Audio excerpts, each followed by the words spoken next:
ചെറുകഥ ചില ബന്ധങ്ങൾ. രചന പ്രേംരാജ് KK. എനിക്കൊന്ന് നിന്നെ കാണണം, അവൾ പറഞ്ഞു. അതിനെന്താ, കാണാമല്ലോ എന്ന് ഞാൻ അങ്ങോട്ട് വരട്ടെ, അവൾ ചോദിച്ചു. എങ്ങോട്ട്? അത് നീ എവിടെയാണ് ഉള്ളത്? അവൾ ചിരിച്ചുകൊണ്ട് പറഞ്ഞു. ഞാൻ നിന്റെ പട്ടണത്തിലുണ്ട്. നീ എപ്പോൾ ഇങ്ങോട്ട് വന്നു? രാവിലെ എത്തി, വളരെ പെട്ടെന്നായിരുന്നു. നീ എവിടെയാണെന്നുള്ളതെന്ന് പറയൂ, ഞാൻ അങ്ങോട്ട് വരാം. അവൾ ഒരു ഇടം പറഞ്ഞു. ഞാൻ അവളോട് അവിടെ എത്തിക്കൊള്ളാം എന്ന് പറഞ്ഞ് ഉടൻ പുറപ്പെട്ടു. ജയശ്രീ എറണാകുളത്ത് ഭർത്താവും 2 മക്കളുമൊത്ത് താമസിക്കുകയാണ്. ഇപ്പോൾ എന്തിനായിരിക്കും പെട്ടെന്നൊരു വരവ്? മുൻപ് ഞാൻ കുറേ തവണ ഇങ്ങോട്ട് ക്ഷണിച്ചിട്ടുണ്ടായിരുന്നു. 2 വർഷം മുമ്പ് അവളും അവളുടെ കൂട്ടുകാരും ചേർന്ന് ആഗ്രയ്ക്ക് ഒരു യാത്ര പോയിരുന്നു. അപ്പോൾ ഒരു മിന്നൽ പര്യടനം നടത്തിയിട്ടാണ് പോയത്. അന്നും അവളും അവളുടെ അടുത്ത 2 കൂട്ടുകാരികളും വീട്ടിൽ വന്നിരുന്നു. ഇപ്പോൾ ജയശ്രീ എന്തിനാണോ വന്നത്? ഒരു മെസ്സേജ് പോലും അയച്ചിട്ടില്ല. വരുന്ന കാര്യം പറഞ്ഞിരുന്നെങ്കിൽ എനിക്കൊന്ന് തയ്യാറാവാമായിരുന്നു. റെയിൽവേ സ്റ്റേഷനിൽ പോയി കൂട്ടിക്കൊണ്ടു വരാമായിരുന്നു. ഒന്നിനും സമയം തന്നില്ല. ഏതായാലും പോയി കാണാം, കാര്യം എന്താണെന്ന് അറിയാമല്ലോ. കുറെ വർഷങ്ങൾക്ക് മുമ്പ് ഞാൻ പട്ടണത്തിലേക്ക് കുടിയേറും മുമ്പ് മുത്തച്ഛൻ മരിച്ചിട്ട് 6 മാസം കഴിഞ്ഞ ശേഷം ഒരു ദിവസം മുത്തശ്ശിക്ക് വല്ലാത്ത ചുമച്ച് ചോര ഛർദ്ദിക്കാൻ തുടങ്ങി. അന്ന് ഒരു ആശുപത്രി ഉണ്ടായിരുന്നത് 20ഓളം കിലോമീറ്റർ ദൂരെയാണ്. ഒരു ജീപ്പ് വിളിച്ച് മുത്തശ്ശിയെ ആശുപത്രിയിലേക്ക് കൊണ്ടുപോയി. ജീപ്പിൽ വെച്ച് അച്ഛൻ പറഞ്ഞു, എന്തായാലും ഇന്ന് ആശുപത്രിയിൽ കഴിയേണ്ടി വരും. ഇന്നത്തെ കുഴപ്പമില്ല, പക്ഷെ നാളെയും നിൽക്കേണ്ടി വന്നാൽ എനിക്ക് ബുദ്ധിമുട്ടാകും. അമ്മാവൻ പറഞ്ഞു, എനിക്കും അങ്ങനെ തന്നെ. ഓഫീസിൽ കുറെ പ്രശ്നങ്ങളുണ്ട്, വിട്ടുനിൽക്കാൻ പറ്റില്ല. അച്ഛൻ പറഞ്ഞു, നമുക്ക് ദേവിയെ വിളിച്ചാലോ? അമ്മാവൻ പറഞ്ഞു, ഇനിയിപ്പോൾ ദേവിയെ ദേവനെ വിളിക്കുക മാത്രമേ നിവർത്തിയുള്ളൂ. അച്ഛൻ ചിരിച്ചു. അല്ലടോ, ശ്രീദേവിയെ വിളിച്ചാലോ? ശാരദയുടെ മോൾ വീട്ടിലിരിക്കുകയല്ലേ? അമ്മാവൻ സമ്മതിച്ചു. അത് നല്ലതാണ്, അങ്ങനെ ചെയ്യാം. എന്നാൽ നീ ഒരു കാര്യം ചെയ്യൂ, ആശുപത്രിയിൽ നിന്നും നീ നേരെ അങ്ങോട്ട് പോയി അവളെ കൂട്ടിക്കൊണ്ടുപോവാ. അങ്ങനെ മുത്തശ്ശിയെ ആശുപത്രിയിൽ അഡ്മിറ്റ് ചെയ്തു. വൈകുന്നേരത്തോടെ ശ്രീദേവി അടുത്തി വന്ന് കാര്യങ്ങൾ ഏറ്റെടുത്തു. ശാരദ അമ്മായി മുത്തച്ഛന്റെ കുടുംബക്കാരിയാണ്, ഒരു അകന്ന ബന്ധം. ഈ ശ്രീദേവി അടുത്തി 10ാം തരം തോറ്റ് ചില്ലറ തുന്നൽപ്പണികളുമായി കഴിയുകയാണ്. നമ്മുടെ വീട്ടിൽ ഇടയ്ക്കിടയ്ക്ക് വന്ന് നിൽക്കാറുണ്ട്. വന്നാൽ വീട്ടിൽ എല്ലാ ജോലികളും ചെയ്യും. അമ്മയ്ക്ക് വലിയ സഹായമാണ്. സാമ്പത്തികമായി നല്ല സ്ഥിതിയിൽ അല്ലാത്തതുകൊണ്ട് കല്യാണമൊന്നും നടക്കുന്നില്ല. അവരുടെ അച്ഛൻ ഇവരെ വിട്ടിട്ട് പോയതാണ്. ശ്രീദേവി അടുത്തേക്ക് ഒരു അനുജത്തി കൂടിയുണ്ട്, ശ്രീവിദ്യ. പ്രീഡിഗ്രിക്ക് പഠിക്കുന്നു. ശ്രീദേവി അടുത്തി പഠിക്കാൻ മണ്ടിയാണ്. അതുകൊണ്ട് അവർ തന്നെ തുടർന്ന് പഠിക്കുന്നില്ല എന്ന് തീരുമാനിച്ചു. ശ്രീവിദ്യയെ പഠിക്കാൻ സഹായിക്കുന്നത് അവരാണ്. ഇരുവർക്കും ഇടയിൽ ഒരാൾ കൂടി ഉണ്ടായിരുന്നത് ചെറിയ പ്രായത്തിൽ മരണപ്പെട്ടു. അത്യാവശ്യ ചിലവിനുള്ള പണം ശ്രീദേവി അടുത്തിയുടെ കയ്യിൽ നൽകി അച്ഛനും അമ്മാവനും മടങ്ങി. ബോധമില്ലാതെ കിടന്നിരുന്ന മുത്തശ്ശിക്ക് കൂട്ടായി ശ്രീദേവി അടുത്തി മാത്രം. ഡോക്ടർമാരും നഴ്സുമാരും കൂടെ തന്നെ ഉണ്ടായിരുന്നു. എന്നിരുന്നാലും അന്ന് രാത്രി മുത്തശ്ശി മരിച്ചു. മുത്തശ്ശിക്ക് ശ്രീദേവി അടുത്തി വലിയ ഇഷ്ടമായിരുന്നു.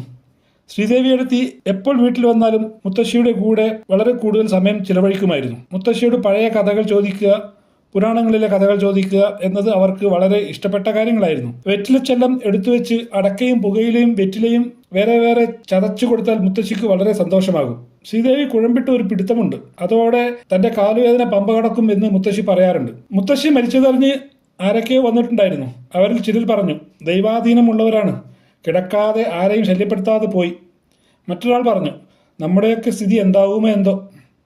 ശവദാഹം കഴിഞ്ഞ് എല്ലാവരും പോയി. 3ാം ദിവസം ശ്മശാനത്തിൽ നിന്നും അസ്ഥിയെടുത്ത് കുടത്തിലാക്കി കെട്ടിവെച്ചത് അച്ഛനാണ്. ശ്രീദേവി അടുത്ത് ഒരു നിമിഷം പോലും വിശ്രമിക്കാതെ ജോലി ചെയ്തുകൊണ്ടേയിരുന്നു. ഏത് സമയത്തും എന്തെങ്കിലും ജോലിയിൽ വ്യാപൃതയായിരിക്കും. കുപ്പിയിൽ നിന്നും ഇറങ്ങിയ ഭൂതത്തെ പോലെ ഒരു ജോലി തീരുമ്പോൾ മറ്റൊരു ജോലി. പിന്നെയും കുറച്ചു ദിവസം കഴിഞ്ഞപ്പോൾ വീട്ടിൽ സദ്യവട്ടം ഒരുക്കുന്നത് കണ്ടു. കുറെ ആളുകൾ കൂടി. അന്നാണ് ശ്രീദേവി അടുത്തിയുടെ അനുജത്തി ശ്രീവിദ്യ വന്നത്. കൂടെ എനിക്കറിയാത്ത ഒരു പെൺകുട്ടിയും, സുന്ദരി. ഞാൻ ഊഹിച്ചു, ഒന്നുകിൽ ഇവരുടെ ബന്ധുവായിരിക്കും, അല്ലെങ്കിൽ ശ്രീവിദ്യയുടെ കൂടെ പഠിക്കുന്നതായിരിക്കും. വീടിന് മുന്നിലെ കളത്തിൽ പന്തൽ കെട്ടി ആളുകൾ പച്ചക്കറികൾ നുറുക്കുന്നു, തേങ്ങ ചിരകുന്നു. ഇടയ്ക്കിടെ ശ്രീദേവി അടുത്തി കട്ടൻ ചായ വിതരണം ചെയ്യുന്നുണ്ട്. ഞാൻ തീരുമാനിച്ചു, എങ്ങനെയെങ്കിലും ഈ കുട്ടിയുടെ പേര് ചോദിക്കണം. കുറേ നേരം ചുറ്റിപ്പറ്റി നടന്നു. ആളുകൾ ഒഴിഞ്ഞിട്ട് വേണ്ട ചോദിക്കാൻ. അച്ഛനോ അമ്മയോ കണ്ടാൽ തീർന്നു, ചീത്ത പറഞ്ഞു കൊല്ലും എന്നെനിക്ക് നന്നായി അറിയാം. ചില ബന്ധുക്കൾ എന്നോട് ചോദ്യങ്ങളും കൊച്ചു വർത്തമാനങ്ങളും ഒക്കെ പറയുന്നുണ്ട്. ഡിഗ്രി കഴിഞ്ഞിട്ട് എന്താ പരിപാടി? എന്തിനാണ് ആർട്സ് എടുത്തത്? കോളേജ് ജീവിതം എങ്ങനെയുണ്ട് എന്നൊക്കെ ചോദിക്കുന്നുണ്ട്. എൻ്റെ ശ്രദ്ധ അതിലൊന്നും ആയിരുന്നില്ല. അവളിൽ തന്നെയായിരുന്നു. അവളുടെ പേരറിയണം, സാധിക്കുമെങ്കിൽ വീട് എവിടെയെന്നും. കുറെ കഴിഞ്ഞപ്പോൾ അത്താഴം കഴിക്കാനായി വിളിച്ചു. ഞാനും ഒരു പന്തിയിൽ ഇടം പിടിച്ചു. ഭക്ഷണം കഴിച്ചു വന്നപ്പോഴാണ് ഞാൻ മനസ്സിലാക്കിയത് അവളെ കാണാനില്ല. ഞാൻ ശ്രീദേവി അടുത്തോട് ചോദിച്ചു, ശ്രീദേവി അടുത്തി, വിദ്യയുടെ കാണാനില്ലല്ലോ? അവരൊക്കെ ശശികല വല്യമ്മയുടെ വീട്ടിൽ ഉറങ്ങാൻ പോയി. ഇവിടെ ഇടമില്ലല്ലോ. ശശികല വല്യമ്മ കുറച്ചു ദൂരെയാണ് താമസം. അവർക്ക് വാദത്തിന്റെ ഉപദ്രവം കലശലാണ്. അതുകൊണ്ട് അവർ ഇന്ന് വന്നിട്ടില്ല. അച്ഛന്റെ താവഴിയിൽപ്പെട്ടതാണ് അവർ. ഞാൻ തീരുമാനിച്ചു, ഇന്ന് അവളുടെ പേര് അറിയുക തന്നെ വേണം. നാളെ കാണാൻ പറ്റിയെന്നോ വിവരങ്ങൾ ചോദിക്കാൻ കഴിഞ്ഞെന്നോ വരില്ല. ആ രാത്രിയിൽ ഞാൻ അങ്ങോട്ട് പോകാൻ തന്നെ തീരുമാനിച്ചു. ഒറ്റ ബാറ്ററി ഇടുന്ന ഒരു കുഞ്ഞു ടോർച്ച് എന്റെ കയ്യിലുണ്ടായിരുന്നു. അതുമെടുത്ത് പുറപ്പെട്ടു. 1.5 കിലോമീറ്റർ ദൂരെയാണ് അവരുടെ വീട്. പുല്ലും കുറ്റിച്ചെടികളും നിറഞ്ഞ വഴി. ആ കുഞ്ഞു ടോർച്ചിൻ്റെ നുറുങ്ങുവെട്ടത്തിൽ ഞാൻ ഓടി. പാതി വഴിയിൽ വെച്ച് ടോർച്ച് പ്രകാശിക്കാതെയായി. കൂരാക്കൂരിയിലിട്ട് ഞാൻ ഓടി. അവരുടെ വീട്ടിലെത്തിയപ്പോൾ ആ വീടിൻ്റെ മുറ്റത്ത് ഒരു കുഞ്ഞു വിളക്ക് എരിയുന്നു. അതിൻ്റെ മുന്നിൽ കൂനിക്കൂടിയിരിക്കുകയാണ് വിദ്യയും അവളും വർത്താനം പറയുന്നു. എന്നെ കണ്ടതും അവർ ചാടി എഴുന്നേറ്റു. വിദ്യ ചോദിച്ചു, ഏട്ടനെന്താ ഈ സമയത്ത്, അതും വിളക്കില്ലാതെ? ഞാൻ കിതച്ചുകൊണ്ട് പറഞ്ഞു, കുറച്ച് വെള്ളം തരൂ. വിദ്യ വെള്ളമെടുക്കാൻ അകത്തേക്ക് പോയി. അപ്പോൾ അവൾ ചോദിച്ചു, വെള്ളം കുടിക്കാനാണോ ഇപ്പോൾ വന്നത്? ഞാൻ പറഞ്ഞു, അല്ല, തൻ്റെ പേര് ചോദിക്കാൻ. അല്ല, തൻ്റെ പേര് ചോദിക്കാൻ. അവൾ പറഞ്ഞു, ജയശ്രീ. എവിടെയാണ് വീട്? വിദ്യയുടെ വീടിനടുത്ത് തന്നെ. ഒരു കാര്യം പറയാനാണ് ഞാൻ ഇപ്പോൾ വന്നത്. ജയശ്രീ, അതെന്താണെന്ന് എനിക്കറിയാം. ഒരു കാര്യം ചെയ്യൂ, ഇപ്പോഴുള്ള ഈ ഇഷ്ടം കുറച്ചു വർഷങ്ങൾ കഴിഞ്ഞ ശേഷവും ഉണ്ടെങ്കിൽ നമുക്ക് ആലോചിക്കാം. നമുക്ക് കുറച്ചു വർഷം കൂടി കഴിയണമല്ലോ കാര്യങ്ങൾ തീരുമാനിക്കാൻ. അപ്പോഴേക്കും വിദ്യ വെള്ളവുമായി വന്നു. ഞാൻ അത് വാങ്ങി പെട്ടെന്ന് തന്നെ കുടിച്ച് കപ്പ് മടക്കി കൊടുത്തു. വിദ്യ ചോദിച്ചു, ഈ ഇരുട്ടത്ത് എങ്ങനെ പോകും? ഞാൻ കയ്യിലെ ടോർച്ച് കാണിച്ചുകൊണ്ട് പറഞ്ഞു, ടോർച്ചുണ്ട്. കൂടുതലൊന്നും പറയാതെ ഞാൻ അവിടെ നിന്നും ഇറങ്ങി. വീട്ടിലെത്തിയത് ഞാൻ അറിഞ്ഞതേയില്ല. ഏതോ ഒരു ലോകത്തായിരുന്നു ഞാൻ. മനസ്സ് ശൂന്യമായിരുന്നു. ജയശ്രീ എന്താണ് ഉദ്ദേശിച്ചത് എന്ന് എത്ര ആലോചിച്ചിട്ടും പിടികിട്ടിയില്ല. പിറ്റേന്ന് കുറെ ആളുകൾ വീട്ടിൽ വന്നിരുന്നു. ജയശ്രീയും ഉണ്ടായിരുന്നു. ഞാൻ അവളെ പലവട്ടം നോക്കി. എന്നാൽ അവൾ എന്നെ കണ്ടതായി ഭാവിച്ചില്ല. ഉച്ചഭക്ഷണം കഴിച്ച് എല്ലാവരും പോയി. കൂട്ടത്തിൽ അവളും പോയി. പിന്നീട് വിദ്യ എനിക്ക് ഒരു കുല നന്ദ്യാർവട്ട പൂവ് തന്നു. അവൾ പറഞ്ഞു, ജയശ്രീ തരാൻ പറഞ്ഞു. ഈ വെളുത്ത പൂക്കൾ കൊണ്ട് അവൾ എന്താണ് ഉദ്ദേശിച്ചിട്ടുണ്ടാവുക? പിന്നെ അതായി എൻ്റെ ചിന്ത. ബിരുദ പഠനം കഴിഞ്ഞ് ഞാൻ മുംബൈയിലേക്ക് ചേക്കേറി. ജീവിതം കെട്ടിപ്പടുക്കാനുള്ള തിരക്കിൽ ജയശ്രീയെ മറന്നു. ഒരു ദിവസം അവളുടെ കല്യാണക്കുറി പോസ്റ്റ് വഴി വന്നു. ആ കാർഡിൽ ഉണ്ടായിരുന്ന വിലാസത്തിലേക്ക് ആശംസാക്കുറിപ്പ് അയക്കുകയുണ്ടായി. അവളുടെ കല്യാണം കഴിഞ്ഞ ശേഷം ഞാൻ നാട്ടിൽ പോയി. ശ്രീദേവി ഏടത്തിയെയും ശാരദ അമ്മായിയും കണ്ടു. അപ്പോൾ ഞാൻ അവരോട് വിദ്യയെ കല്യാണം കഴിച്ചു തരുമോ എന്ന് ചോദിച്ചു. ശാരദ അമ്മായി പറഞ്ഞു, മൂത്തവളുടെ കല്യാണം നടക്കാതെ എങ്ങനെ ചെറിയവൾ?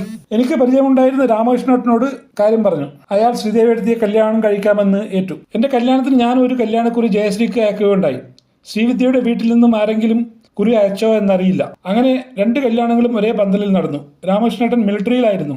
ഭാര്യയും കൂട്ടി അയാൾ ഡൽഹിക്ക് പോയി. ഞാനും വിദ്യയും മുംബൈക്കും. തുടർന്ന് വിദ്യയും ജയശ്രീയും കത്തുകൾ അയക്കാൻ തുടങ്ങി.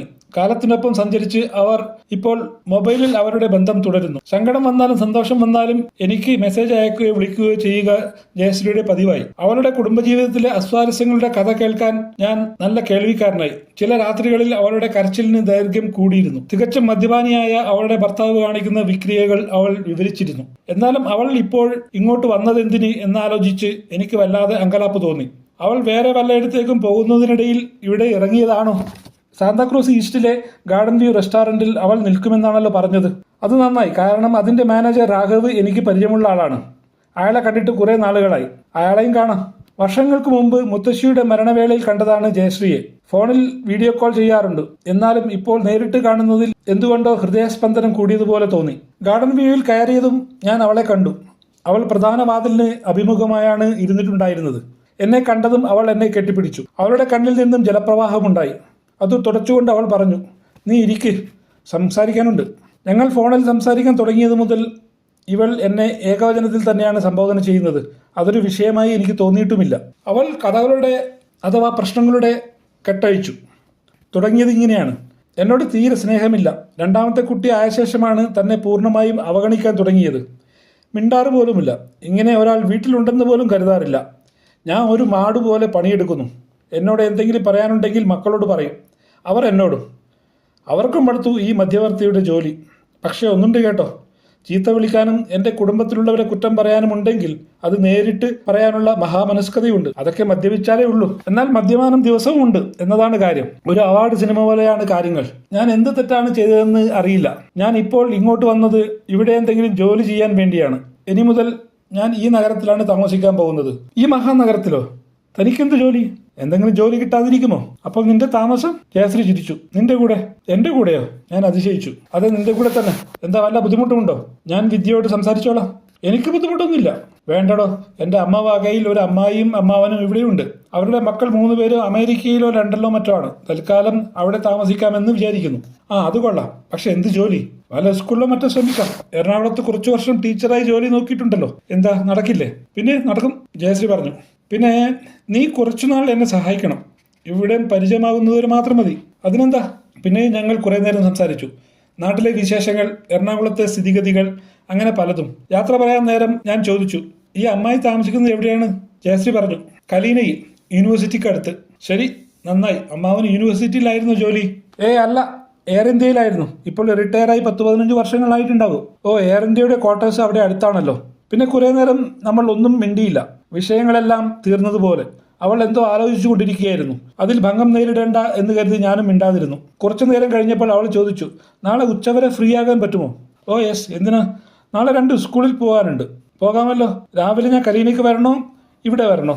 ജയശ്രീ പറഞ്ഞു, അതൊന്നും എനിക്കറിഞ്ഞൂടാ. എനിക്ക് രാവിലെ പോകേണ്ടത് നവി മുംബൈക്കാണ്. എന്നാൽ ഞാൻ അങ്ങോട്ട് വരാം. അവിടെ നിന്നും കുർള സ്റ്റേഷനിലേക്ക് അവിടെ നിന്ന് ട്രെയിൻ പിടിക്കാം. അതാണ് കാര്യം. അതിനാണ് നിന്നെ കൂട്ടാമെന്ന് തീരുമാനിച്ചത്. ഒരു ചായ കൂടി ഞങ്ങൾ ഓർഡർ ചെയ്തു. അത് കുടിക്കുന്നതിനിടയിൽ ഞാൻ ചോദിച്ചു, നിനക്ക് ഓർമ്മയുണ്ടോ വിദ്യയുടെ കുട്ടിക്കാലത്തെ ജീവിതം? ജയശ്രീ പറഞ്ഞു, ഇല്ല. അന്ന് ഞാൻ അവളെ കൂടുതലും കാണുക വീടിന് വെളിയിൽ വെച്ചാണല്ലോ. എന്തേ? അപ്പോൾ ശ്രീദേവിയുടെ കാര്യങ്ങൾ അറിയാൻ സാധ്യതയില്ല. അങ്ങനെ കാര്യമായിട്ടൊന്നും അറിയില്ല. അവരുടെ കുട്ടിക്കാല ജീവിതം, അച്ഛൻ ഇല്ലാത്തതിന്റെ കഷ്ടപ്പാട് ഒക്കെ. ജയശ്രീ, അതാണോ? അത് കുറച്ചൊക്കെ അറിയാം. അനുജത്തിക്ക് വേണ്ടി ശ്രീദേവി എടുത്തി പഠിത്തം നിർത്തിയതും വീടുകളിൽ ജോലിക്ക് പോയതുമൊക്കെ. ജയശ്രീ, അതെവിടെ അറിയാൻ? ഞാൻ പറഞ്ഞു, പെൺകുട്ടികളായാൽ അച്ഛനും അമ്മയും കൂടെ വേണം. കുട്ടികളുടെ ഓരോ നിമിഷത്തെ വളർച്ചയും അച്ഛനമ്മമാർ അറിയുന്നത് പോലെ വേറെ ആരും അറിയില്ല. അറിയേണ്ട ആവശ്യവുമില്ല. ജയശ്രീ എന്തൊക്കെയോ ആലോചിക്കുന്നു എന്ന് എനിക്ക് മനസ്സിലായി. തനിക്ക് 2 പെൺമക്കളാണെന്ന് ഓർക്കുക. ജയശ്രീ പെട്ടെന്ന് ചാടി എഴുന്നേറ്റു. അത് കണ്ട് പരിഭ്രമത്തോടെ ഞാനും എഴുന്നേറ്റു. അവൾ എന്റെ അടുത്തേക്ക് വന്നു, കയ്യിൽ പിടിച്ചു. പിന്നെ എന്നെ കെട്ടിപ്പിടിച്ചു. എന്നിട്ട് ചെവിയിൽ പറഞ്ഞു, താൻ എന്നെ കല്യാണം കഴിക്കാത്തത് എത്ര നന്നായി. കഴിച്ചിരുന്നെങ്കിൽ ഇതുപോലൊരു സുഹൃത്തിനെ നഷ്ടപ്പെടുമായിരുന്നു.